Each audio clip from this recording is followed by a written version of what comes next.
પરંપરાના આદિ સ્ત્રોત છે. ઋગ્વેદ, યજુર્વેદ, સામવેદ અને અથર્વવેદ નામથી જાણીતા આ 4 વેદ પદ્યાત્મક છે. વેદના આ પદ્યોને મંત્ર તરીકે ઓળખવામાં આવે છે. આવા મંત્રોમાં અનેક પ્રકારની સ્તુતિઓ આવેલી છે. આવી સ્તુતિઓ દ્વારા ઉપદેશ પણ આપવામાં આવ્યો છે.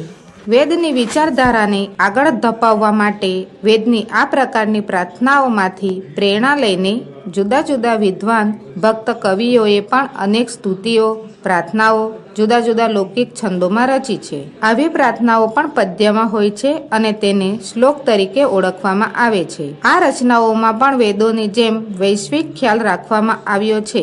એટલું જ નહીં, મનુષ્યથી પણ આગળ વધીને પ્રાણી માત્રના કલ્યાણની કામના વ્યક્ત કરવામાં આવી છે. આવી જ સુપ્રસિદ્ધ 2 પ્રાર્થનાઓ પણ અહીં પ્રસ્તુત છે. પ્રત્યેક કાર્યનો પ્રારંભ કરતા પહેલા મંગલાચરણ કરવાની આપણી પરંપરા છે. આ પરંપરાને અનુસરીને આ મંત્રો તેમજ શ્લોકો દ્વારા સંસ્કૃતના અભ્યાસનું મંગલાચરણ કરીશું. પ્રસ્તુત પાઠમાં પસંદ કરાયેલા ઋગ્વેદના મંત્રમાં સામાજિક વ્યવહાર અંગેનો ઉપદેશ છે.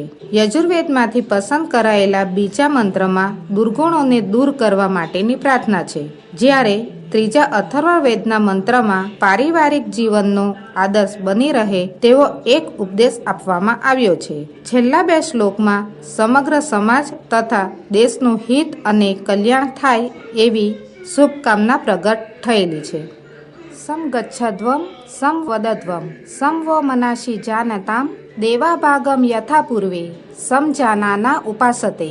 પૂર્વે જેમ સારી રીતે જાણતા દેવોએ યજ્ઞમાંથી મળેલો પોતપોતાનો ભાગ પ્રેમથી સ્વીકાર્યો હતો, તેમ તમે બધાય સાથે ચાલો, સાથે બોલો અને તમારા મન એક સરખા બની રહો.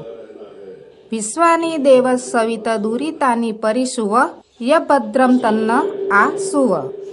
હે સૂર્ય દેવતા, તમે સર્વ દુષ્કૃત્યોને દૂર કરો. જે શુભ હોય તે અમને પ્રાપ્ત કરાવો. અનુવ્રત પિતુઃ પુત્રો માત્ર ભવતુ સમ્મનાઃ જાયાપત્યે મધુમતીમ વાચમ વદતુ શાંતિવામ. પુત્ર પિતાના વ્રતની પાછળ ચાલનારો અને માતાની સાથે સમાન વિચારો વાળો થાઓ. પત્ની પોતાના પતિની સાથે મધુર શાંતિપૂર્ણ વાણીમાં બોલો.